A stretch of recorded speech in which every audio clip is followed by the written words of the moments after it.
नमस्कार, मैं संतोष कुमार गणित ज्ञान कक्षा में आपका स्वागत करता हूं। हम पढ़ रहे थे मैथमेटिक्स क्लास 9th एनसीईआरटी, जिसमें हमने चैप्टर नंबर फर्स्ट से लेकर के 13 तक यहाँ पे कंप्लीट किया है। एक्सरसाइज 13.4 अभी पूरा का पूरा हमने देखा। यहाँ पे अब एक्सरसाइज 13.5 की ओर बढ़ेंगे, तो उससे पहले उसके कुछ कंसेप्ट को सीख लेते हैं। अभी तक हमने जो सरफेस एरिया के बारे में देखा, हालांकि हम वॉल्यूम के बारे में भी चर्चा किए हैं। तो सरफेस एरिया तो हम देख लिए कि क्या होता है। तो वो कोई भी वस्तु है, उसके पूरे पृष्ठ का जो एरिया होता है, मतलब कि वो जिस मटेरियल से बना हुआ है, वो कितना मटेरियल यूज होगा, वो हम निकाल सकते हैं। सरफेस एरिया से उसका अनुमान लगा सकते हैं। तो इस प्रकार से अभी हमने एरिया के बारे में देखा। तो किस चीज़ के सरफेस एरिया के बारे में देखा? तो क्यूब देखा, क्यूबॉइड देखा, और फिर सिलेंडर, फिर कोन, फिर स्फेयर। इस तरह से हमने सारा देखा। अब आगे यहाँ पे वॉल्यूम के बारे में है। जो एक्सरसाइज 13.5 होगा वो टोटली वॉल्यूम के ऊपर आधारित होगा। तो वॉल्यूम किसका? क्यूब और क्यूबॉइड का। अब देख लीजिए, क्यूब जो आप देख रहे हैं डायसेस, जिसमें 6 सरफेस होते हैं, 1 2 3 6 तक लिखे होते हैं, जो आप लूडो खेलते समय चलते हैं। तो इस डायसेस में 6 सरफेस है, और एक चीज़ देख रहे हैं, इसके लेंथ, विड्थ और हाइट तीनों इक्वल है। अगर हम बारीकी से देखें तो एक अगर इस तरह के रेक्टेंगुलर शीट है जिसकी लेंथ L है और इसका विड्थ B है, अब इसी तरह का शीट इसके ऊपर रख दिया जाए फिर, और ढेर सारे शीट इस तरह से रख दिया जाए, तो ये एक हाइट गेन कर लेता है, और इसको ही हम बोलते हैं क्यूबॉइड। इसको ही क्यूबॉइड बोलते हैं कि एक एल लंबाई और बी चौड़ाई, मतलब एल लेंथ और बी विड्थ का सीट है, और सेम सिमिलर सीट्स ऊपर से ऊपर ऊपर रखते जाएं, तो इसी को बोलते हैं क्यूबॉइड। अब देखिए, इसका एरिया जो था बेस का एरिया क्या था? बेस इसका था लेंथ इनटू विड्थ। अब यह कितना हाइट गेन किया है? तो एच हाइट गेन किया है। अब इसका जो वॉल्यूम होगा, मतलब कि कितना मटेरियल है इसमें, वो डिपेंड करेगा इसका बेस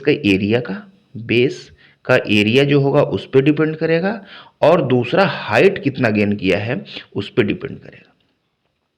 तो मतलब वॉल्यूम जो है डायरेक्टली प्रोपोर्शनल होगा एरिया ऑफ बेस का, और फिर वॉल्यूम डायरेक्टली प्रोपोर्शनल होगा आपका हाइट का। अब इस प्रकार से वॉल्यूम इज इक्वल टू लिख सकते हैं कि एरिया ऑफ बेस और इनटू हाइट। मतलब कि वॉल्यूम डायरेक्टली प्रोपोर्शनल लिख सकते हैं एरिया ऑफ बेस और इनटू हाइट। अब इसको ही अगर बराबर हम लिख दें, और तो कांस्टेंट हमारा जो है 1 हो जाएगा। तो इस प्रकार से हम लिख सकते हैं कि जो लेंथ और विड्थ और हाइट का मल्टीपल आएगा उसको ही हम वॉल्यूम कहेंगे, और इसमें कोई भी अलग से कोई चीज़ है नहीं जिस पे यह डिपेंड करेगा। तो लेंथ, विड्थ और हाइट, ये तीनों के बढ़ने से इसका वॉल्यूम बढ़ेगा। तो हम इस प्रकार से हम लिख सकते हैं कि volume is equal to L into B into H. इस तरह कोई भी वस्तु जो एक निश्चित एरिया में है, और फिर इसको एक हाइट तक गेन करवा दिया जाए, एक हाइट तक, और वो सेम एरिया ऊपर भी सिमिलर एरिया हो, तब उसका जो वॉल्यूम होगा वो होगा बेस का एरिया और गुने हाइट। आप ठीक तरह से इस कॉन्सेप्ट को समझिए। एक बेस है, और वही सेम सिमिलर बेस बढ़ता गया एच हाइट तक, तब उसका जो एरिया होगा वो होगा L into B into H.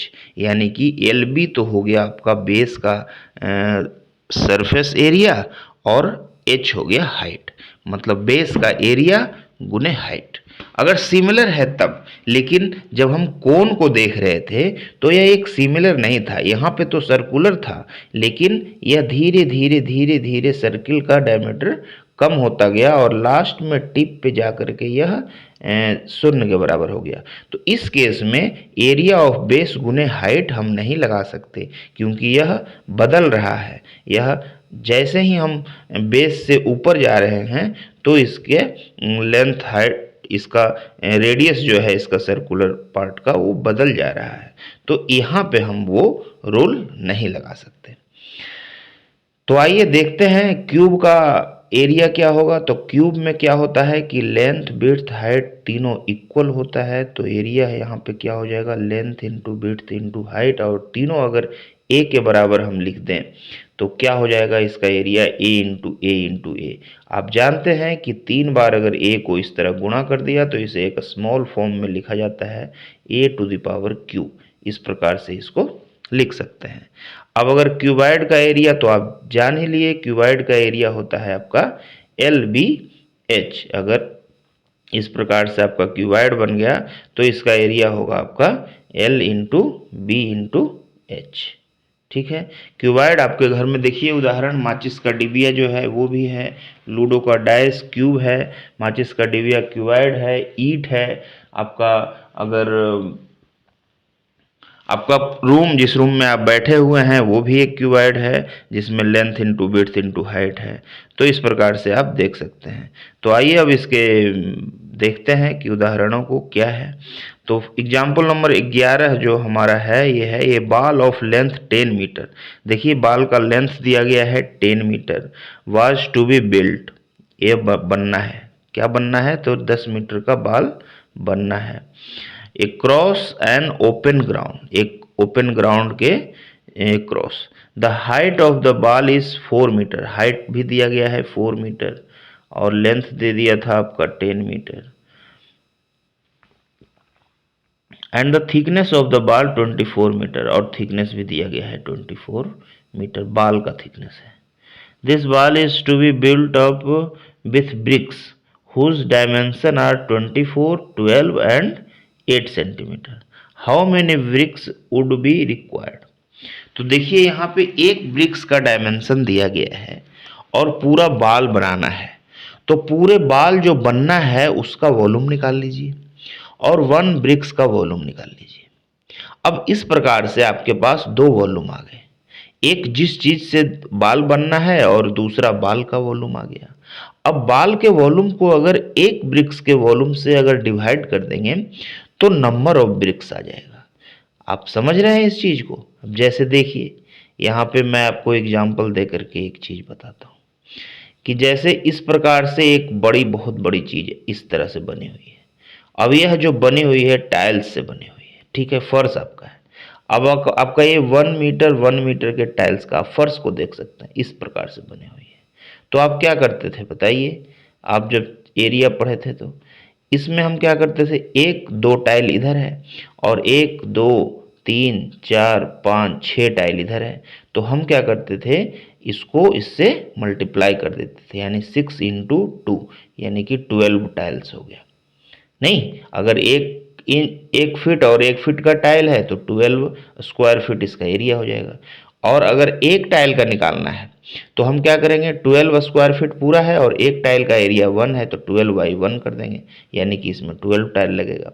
तो सेम टू सेम हम यहाँ पे करेंगे, पहले बाल का वॉल्यूम निकालेंगे, फिर हम निकालेंगे वॉल्यूम आपका, एक ईंट का वॉल्यूम निकालेंगे, दोनों को डिवाइड करेंगे तो नंबर ऑफ ब्रिक्स आ जाएगा। देखिए कैसे बनता है ये। तो यहाँ पे क्या दिया गया है, आपका एग्जाम्पल है तो सॉल्यूशन आपका बुक में दिया हुआ है। तो length 10, thickness 24 centimetre, height 4 metre यानी कि 400 सेंटीमीटर। देखिए यहाँ पे ये ध्यान रखने वाली चीज़ है, अगर 1 सेंटीमीटर में दिया हुआ है 1 मीटर में दिया हुआ है तो दोनों को आप चेंज कर लीजिए। आपको पता है कि 100 सेंटीमीटर का 1 मीटर होता है, तो यहाँ 4 मीटर दिया हुआ है तो यह 400 सेंटीमीटर होगा। ठीक है, आगे देखिए हम देखते हैं कि इसका क्या निकाला गया है, तो इसका वॉल्यूम निकाला गया है। तो वॉल्यूम देखिए यहाँ पे आ गया 10,000 इंटू 24 इंटू 400, इस प्रकार से आपका वॉल्यूम आ गया। Now each bricks cuboid length 24, 12 and 8 centimetre, तो इसका सेंटीमीटर में वॉल्यूम निकाल लिया, तो इसका वॉल्यूम 24 इंटू 12 इंटू 8 सेंटीमीटर आ गया। अब जैसे ही आप दोनों का वॉल्यूम आ गया हमारे पास तो दोनों को डिवाइड कर देंगे, तो ये क्या हो जाएगा, 1000 into 24 into 400 divided by 24 into 12 into 8, ये आपका आंसर हो जाएगा। तो 4166.6 यानी कि 4167 ब्रिक्स जो लगेगा। ब्रिक्स का संख्या है तो ये पूरी होगा, तो जो हमारा नियरेस्ट वैल्यू है वहाँ पे हम इसको सम अप कर देंगे और पूरा एक कंप्लीट एक अंक इसको, एक डिजिट इसको दे देंगे। तो 6.6 है तो इसको हम 7 लिख करके इसको शॉर्ट कर देंगे, तो 4167 ब्रिक्स आपका आ गया। ठीक है, इसी प्रकार से आप एग्जाम्पल नंबर 12 भी देख सकते हैं, खुद से भी बना सकते हैं। अब आइए एक्सरसाइज 10.5 पे आते हैं हम लोग। तो 10.5 का क्वेश्चन नंबर फर्स्ट देखते हैं। A match box measures 4 centimetre, 2.5 centimetre and 1.5 centimetre. What will be the volume of a packet contains 12 such boxes. अब देखिए यहाँ पे वन मैच बॉक्स का जो वॉल्यूम है वो लिखा गया है 4 सेंटीमीटर, 2.5 सेंटीमीटर एंड 1.5 सेंटीमीटर। अब इसका वॉल्यूम निकालिए, तो वॉल्यूम क्या होगा 4 इंटू 2.5 इंटू 1.5। ये जो डायमेंशन दिया गया है, ये अगर इसको सॉल्यूशन कर दीजिए आप, मतलब गुणा कर दीजिए, तब यही आप इसका वॉल्यूम हो जाता है। आप जानते हैं length into width into height, यही वॉल्यूम होता है। ये 10 हो गया, 10 से 15 से ये 15 हो गया इसका, तो 15 सेंटीमीटर क्यूब हो गया इसका वॉल्यूम। वॉल्यूम का यूनिट जो है सेंटीमीटर क्यूब या मीटर क्यूब में होगा। देखिए मीटर सेंटीमीटर को यहाँ 3 बार हमने गुणा किया है, इसलिए सेंटीमीटर क्यूब होगा। इसको याद रखने की कोई आवश्यकता नहीं है। यहाँ देखिए 4 सेंटीमीटर गुने 2.5 सेंटीमीटर गुने 1.5 सेंटीमीटर, तो 4 से 2.5 को गुना हुआ तो 10 आ गया, 10 से 1.5 को गुना हुआ तो 15 आ गया, और सेंटीमीटर सेंटीमीटर सेंटीमीटर 3 बार गुना हुआ तो सेंटीमीटर क्यूब हो गया। तो इस प्रकार से आप इस चीज को, यूनिट को भी ध्यान में रखिए। यूनिट सेंटीमीटर क्यूब है, यानी कि वह वॉल्यूम को दर्शाता है। यूनिट जब सेंटीमीटर क्यूब लिखा गया है तो यह वॉल्यूम को दर्शाता है। यूनिट अगर सेंटीमीटर स्क्वायर लिखा गया है तो यह सरफेस एरिया को दर्शाता है। तो इस प्रकार से आप ध्यान में रख सकते हैं। अब देखिए इसमें कंटेनिंग 12 सच बॉक्सेज, तो एक बॉक्स का तो आ गया 15 सेंटीमीटर क्यूब, तो 12 बॉक्स का कितना होगा 12 इंटू 15 इज इक्वल टू 180 मतलब सेंटीमीटर क्यूब, यानी कि 12 बॉक्स का जो वॉल्यूम होगा वो होगा 180 सेंटीमीटर क्यूब। अब देखिए इसका सॉल्यूशन भी आप देख सकते हैं, कैसे हम इसको सोल्व करेंगे। देखिए LBH यहाँ पे हो गया LBH, इस तरह से LBH 15 आ गया, तो 12 का हो गया 180। ठीक है, अब क्वेश्चन नंबर 2 पे आते हैं। तो क्वेश्चन नंबर 2 क्या है, एक क्यूबिकल वाटर टैंक, एक वाटर टैंक है जो क्यूब के आकार का है। देखिए इस प्रकार होगा, क्यूब के आकार का है, जैसा भी हो वाटर टैंक। अब इसका है 6 metre long, 5 metre wide and 4.5 metre deep. देख लीजिए तीनों चीज दिया गया है इसमें, LBH। How many litre of water can it hold if 1 litre is equal 1 metre cu is equal to 1000 litre. देख रहे हैं 1 metre cu is equal to 1000 litre यहाँ पे लिखा गया है कि 1 मीटर क्यूब को ही 1000 लीटर बोला जा रहा है। तो कितना लीटर इसमें वाटर है ये आपको निकालना है।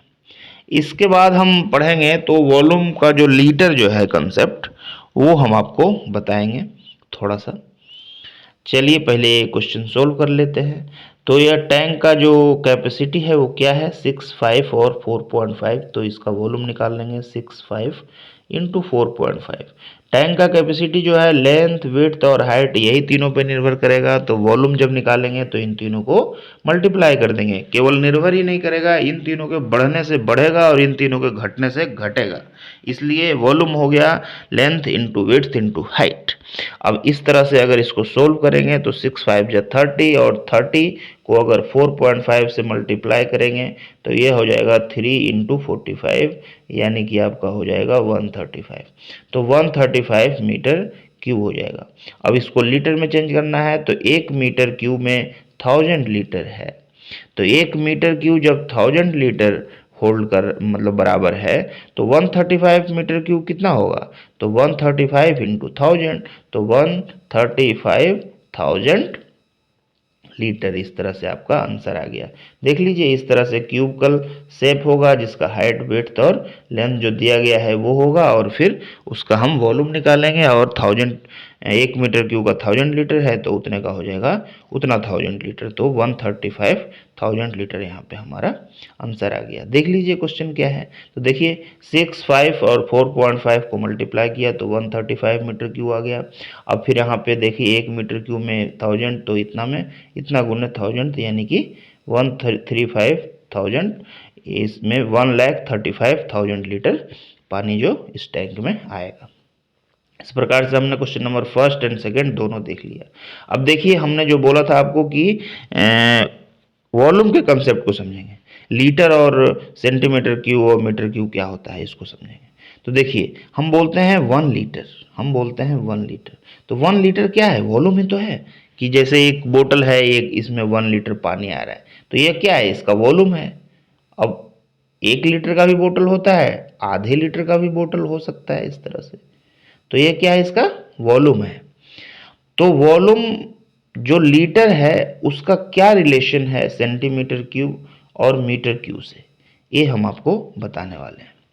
तो देखिए एक स्टैंडर्ड वेसल अगर 10 सेंटीमीटर लेंथ का है, 10 सेंटीमीटर विड्थ का है और 10 सेंटीमीटर ही उसका हाइट है, इस तरह से एक क्यूब लिया 10 सेंटीमीटर 10 सेंटीमीटर गुने 10 सेंटीमीटर और गुने 10 सेंटीमीटर, तो इसका जो वॉल्यूम होता है उसी को हम 1 लीटर कहते हैं। यानी कि 1 लीटर जो होगा वो होगा 10 गुने 10 गुने 10 इतना सेंटीमीटर क्यूब, इसको बोलते हैं 1 लीटर। देख लीजिए इस तरह से आपका एक क्यूब है जो 10 सेंटीमीटर और 10 सेंटीमीटर और 10 सेंटीमीटर का है, मतलब लेंथ विड्थ और हाइट तीनों इसमें 10 सेंटीमीटर है, तो इसका वॉल्यूम कहलाता है 10 इंटू 10 इंटू 10 यानी कि 1000 सेंटीमीटर क्यूब, और 1000 सेंटीमीटर क्यूब को ही 1 लीटर कहा जाता है। अब देखिए अगर 1 मीटर 1 मीटर और 1 मीटर और 1 मीटर वॉल्यूम का होगा तो वह कितना हो जाएगा, तो 1 मीटर में 100 सेंटीमीटर होता है, तो इसमें 100 3 बार मल्टीप्लाई होगा, तो 100 3 बार जब मल्टीप्लाई होगा तो कितना हो जाएगा 100, 2 शून्य फिर 2 शून्य, यानी कि 10 इतना हो जाएगा सेंटीमीटर क्यूब। अब इतना सेंटीमीटर क्यूब में 1000 को तो हम 1 मानते हैं, तो 1000 को 1 मान लिया, यानी कि 1000 ये हो जाएगा 1000 लीटर, 1000 लीटर हो जाएगा, यानी 1 मीटर क्यूब हो गया 1000 लीटर। क्वेश्चन नंबर सेकंड में यही आपको दिया गया था कि 1 metre cube is equal to 1000 litre. देखिए यहाँ पे ये बिल्कुल सही है। अगर हम लीटर के कंसेप्ट को समझ जाएं तो यह बिल्कुल आसान है। लीटर 1 लीटर जो होता है वो होता है 1000 सेंटीमीटर क्यूब, यानी कि 10 सेंटीमीटर 10 सेंटीमीटर और 10 सेंटीमीटर डायमेंशन का एक स्टैंडर्ड कोई वेसल है तो उसमें 1 लीटर पानी आता है। इस प्रकार से हम देख सकते हैं कि 1 मीटर 1 मीटर और 1 मीटर के स्टैंडर्ड का कोई अगर वेसल है तो उसमें 1000 लीटर आएगा, क्योंकि 1 मीटर में 100 सेंटीमीटर होते हैं और 100 मल्टीप्लाई 100 मल्टीप्लाई 100 तो 10 टू द पावर 6 हो जाएगा सेंटीमीटर क्यूब, और फिर 10 to the power 6 centimetre cube में क्या हो जाएगा कि 1000 को इधर ले लिया कि 1000 सेंटीमीटर क्यूब का 1 लीटर होता है, तो ये 1 लीटर तो 1000 लीटर यहाँ पे आपका ये कन्वर्ट हो जाएगा 1000 लीटर में। तो इस प्रकार से हमने वॉल्यूम को देखा कि किस प्रकार से हमारा लीटर का कंसेप्ट आया है। तो लीटर एक स्टैंडर्ड वेसल का पैमाना है जो 10 सेंटीमीटर 10 सेंटीमीटर और 10 सेंटीमीटर का होता है। कोई जरूरी नहीं है कि ऐसा ही हो, अगर कोई देखिए 1000 सेंटीमीटर क्यूब किसी प्रकार से भी बन सकता है। 5 हो गया, 5 में 20 से गुना किया 100 हो गया, फिर 10 हो गया, तो इस प्रकार का भी वेसल हो सकता है सेंटीमीटर क्यूब, यानी कि 5 सेंटीमीटर का विड्थ हो जाएगा, 20 सेंटीमीटर का वो हो जाएगा, 10 सेंटीमीटर क्या हो गया। सर्कुलर वेसल भी हो सकता है, एक सर्कुलर वेसल जिसका बेस का जो एरिया है वो 100 सेंटीमीटर स्क्वायर हो जाए और ये 10 सेंटीमीटर हाइट हो जाए, तो इसका हो जाएगा 1000 सेंटीमीटर क्यूब, तो यह 1 लीटर का हो जाएगा। देखते नहीं है क्या, आपका बोतल 1 लीटर का होता है, आपका सब इस तरह से होता है। तो यहाँ हमने देखा कि कैसे क्यूब और क्यूबाइड का वॉल्यूम निकालते हैं। आज की पढ़ाई को समराइज करते हैं तो हम देखिए क्यूब का जो वॉल्यूम होता है वो LBH होता है, जहाँ L, B और H तीनों लेंथ विड्थ और हाइट को दर्शाता है, और क्यूबाइड का वॉल्यूम, और क्यूब का वॉल्यूम में LBH तीनों बराबर हो जाता है तो ये क्यू हो जाता है। तो इस प्रकार से आपका क्यूब और क्यूबॉइड का वॉल्यूम हम निकालते हैं। आगे कक्षा में हम आगे देखेंगे कि क्या क्यूब और क्यूबॉइड के बारे में आगे और भी पढ़ना है। तब तक के लिए नमस्कार।